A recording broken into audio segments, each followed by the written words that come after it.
Maintenant, ce que je vais faire, c'est que je vais aller manger. J'ai une grosse faim. Et ensuite, on va aller jouer le jeu de la balle. Autrement dit, le poc-tapoc.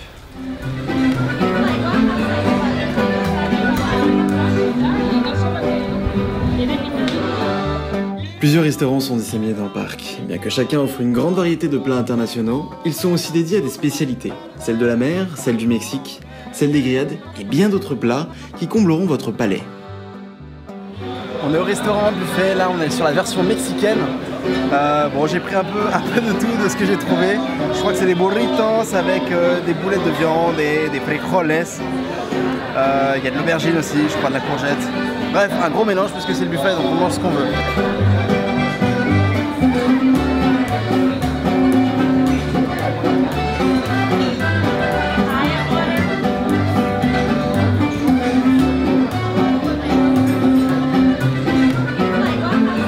Bon les amis, je crois que je suis vraiment un gros lard parce que ce que j'ai pris à manger, c'est loin d'être diététique.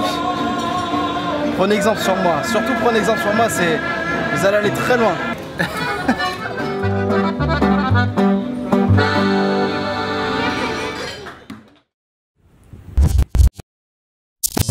Salut les amis, on est en direct au parc Xcaret.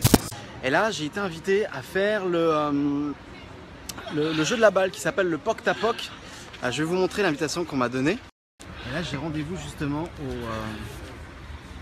comment on appelle ça, le terrain de jeu du poc-tapoc.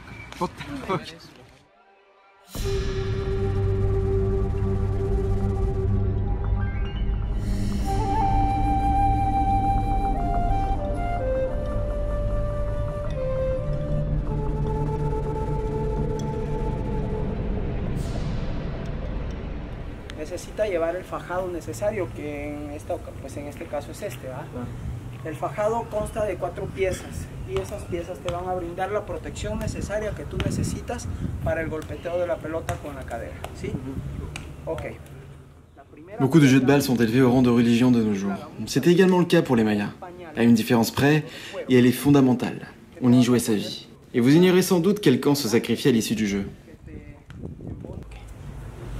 Tercer pieza es la faja. Es una faja que tiene como 15 centímetros de ancho, 10 centímetros de ancho y te va a brindar la protección que necesitas en los discos de la espalda. ¿Ok? Ah, estas imágenes, sí. Avant de commencer l'entraînement, mon instructeur m'aide à enfiler une partie de l'équipement du guerrier. Celui-ci contribuera à protéger les articulations situées près du bassin. 2, 3. Ahí. Fuerza en las piernas y apretamos 2, 3. Ahí. Oh, il me presse comme un citron. Así baja la lengüeta. Eso. El taller que hoy vas a recibir se enfoca en 3 caídas básicas o 3 golpes básicos del juego de pelota de cadera, mejor conocido como poc-tapoc, ¿vale? De ahí se derivan más complejos. Nosotros escogimos los más sencillos, ¿sí? El primero.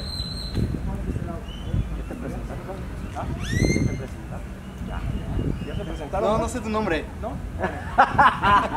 Gustavo, Alberto, Francisco y Alejo. Alberto, Francisco y Alejo. ¿Sí? Ok. Très vite, on commence la pratique, et les guerriers m'enseignent les 3 prises les plus basiques du jeu de la balle. Tout d'abord, le pendule. Il permet de renvoyer la balle qui est au sol avec ses hanches dans la direction que l'on choisit.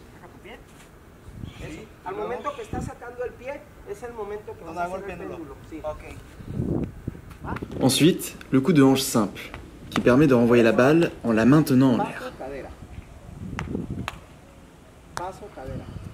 Enfin, le coup de hanche avec élan, pour envoyer la balle en l'air avec plus de force.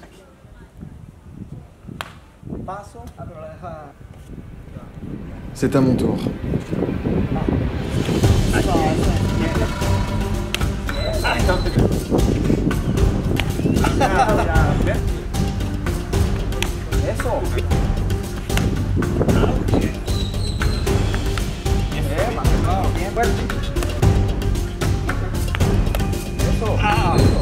Il faut savoir que la balle en caoutchouc pèse lourd. Imaginez-vous la recevoir sur votre hanche. Ce n'est pas très agréable.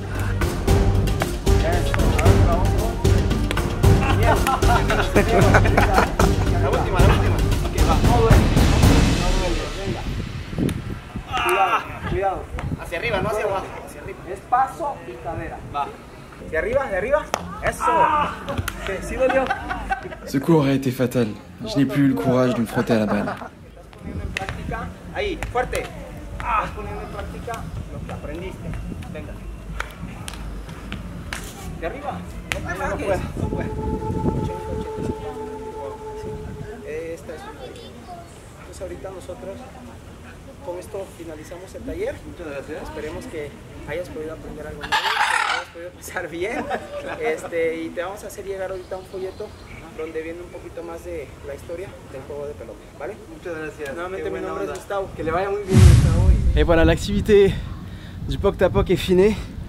Bon, vous voyez que j'ai un peu du mal à marcher parce que j'ai très mal au côté droit de mon bassin, parce que on pourrait croire que c'est une activité super facile, mais en vrai c'est très dur. Faut vraiment toucher vers l'os. Et bah évidemment ça fait mal parce que la balle elle pèse 4 kg, c'est du caoutchouc pur, enfin c'est une balle faite de mélange très savant, faut vraiment s'y connaître bien je pense pour la faire. Et tout l'attirail, tout ça, ça sert vraiment très fort le corps, donc vaut mieux pas être trop enrobé parce que ça sert vraiment fort. J'ai adoré. Et si vous venez ici, demandez à en faire parce que c'est quelque chose qui n'est pas connu. Je sais pas si c'est affiché quelque part sur le site internet ou même dans le menu, dans le plan, mais c'est quelque chose qu'il faut connaître.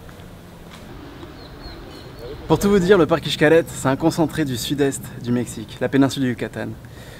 Que ce soit au niveau gastronomique, culturel, musical, traditionnel, faune, flore, tout ça, vous l'avez ici. Et si vous n'êtes pas longtemps dans le Yucatan et que vous n'avez pas le temps de tout visiter, bah venez ici puisque vous trouverez vraiment ce que le sud-est a à vous offrir.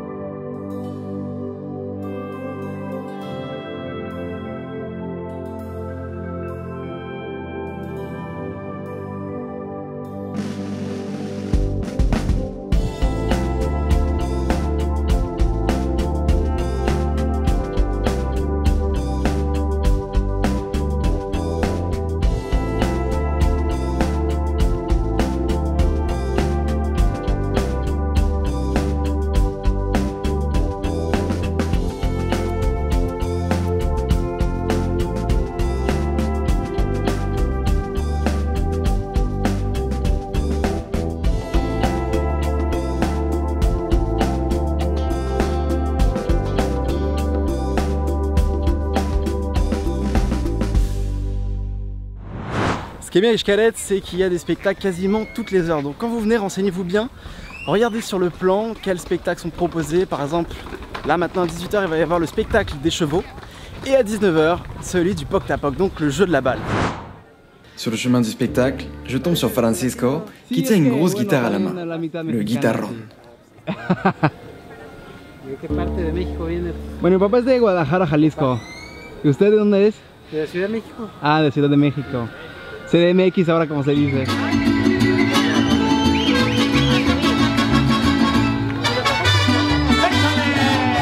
¡Ya llegué! Comienza la charreada. La charrería est un des symboles du Mexique, c'en est même un sport national. Il s'agit d'un spectacle où les charros montrent leur maîtrise du cheval au cours de plusieurs épreuves. C'est au 19e siècle que les métis et les indigènes qui réalisent des travaux des champs commencent à utiliser des chevaux et développent la charrería. Mais au XXe siècle, suite à la révolution mexicaine et la disparition des haciendas, cette pratique disparaît peu à peu. C'est en 1921 que des cavaliers s'unissent pour préserver cette tradition. À Xcaret, ces spectacles sont accompagnés de mariachi, la musique paysanne des États du Nord et du Centre, elle aussi symbole du pays.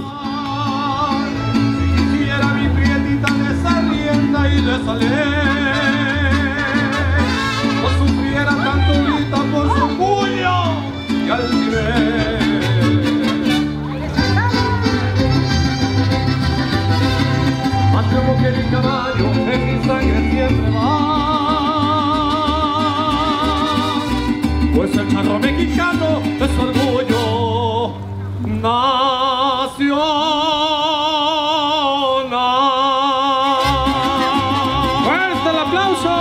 ¡Vamos, Adelitas! ¡Échale!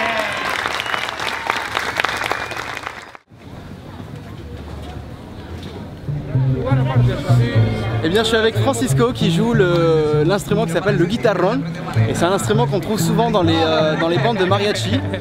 Et cuéntanos, ¿cómo es el guitarrón? Es muy bajo, ¿no? Es el bajo del mariachi, un instrumento muy particular. C'est un gros instrument. Solo los mariachis usamos. Tous les mariachis l'utilisent.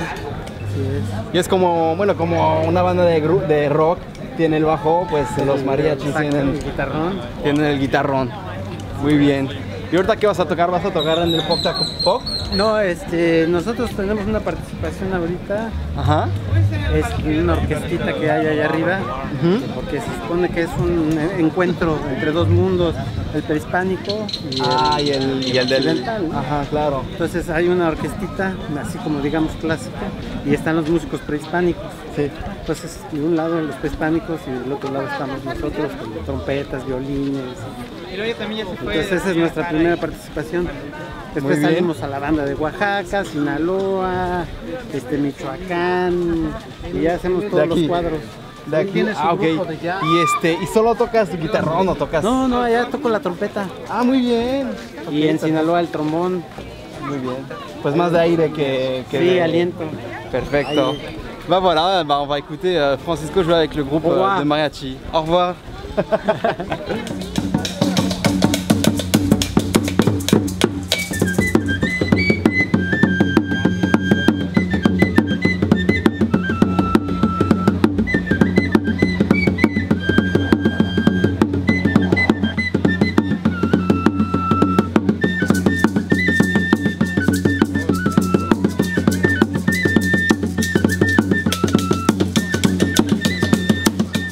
Les dernières lueurs de la journée annoncent le début d'une soirée riche en couleurs, en histoire et en émotions. Le spectacle Xcaret, México Espectacular.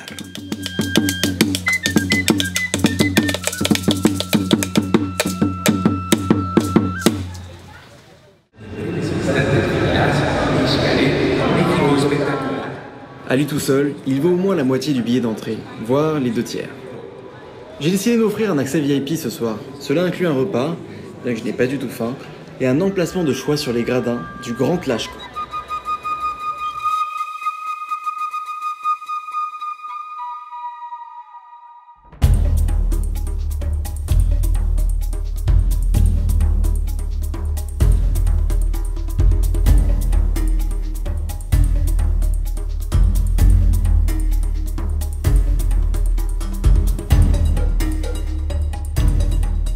Le spectacle commence par le fameux Poc Tapoc et le Huarrucua, jeu tarasque ou purépecha, dans lequel on utilise une pelote de bois couverte de résine qu'on enflamme.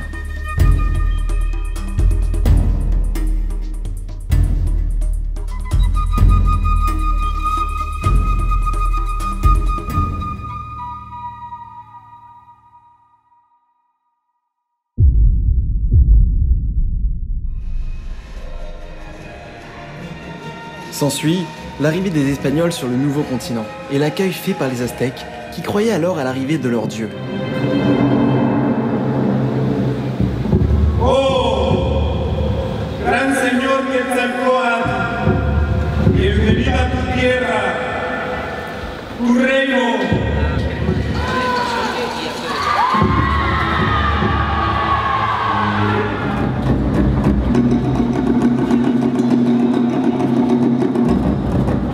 Toute l'histoire du Mexique défile sous nos yeux. Il y a de nombreuses reprises, des frissons me parcourent. La musique, les costumes, l'ambiance, tout m'émeut, à tel point que j'en ai des larmes aux yeux.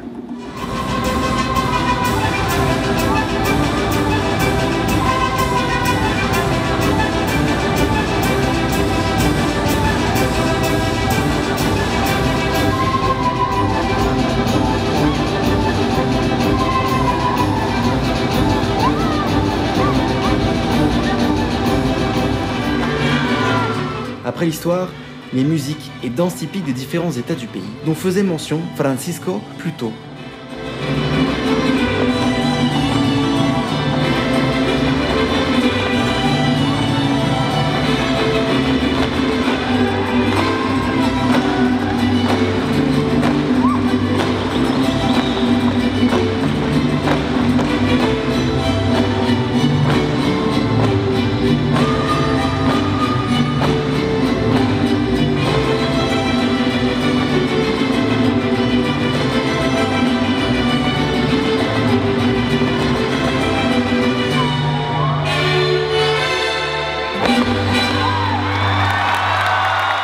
Le spectacle se termine sur une adaptation du morceau México en la piel de Luis Miguel. Les derniers frissons qui me donnent envie de rester éternellement ici.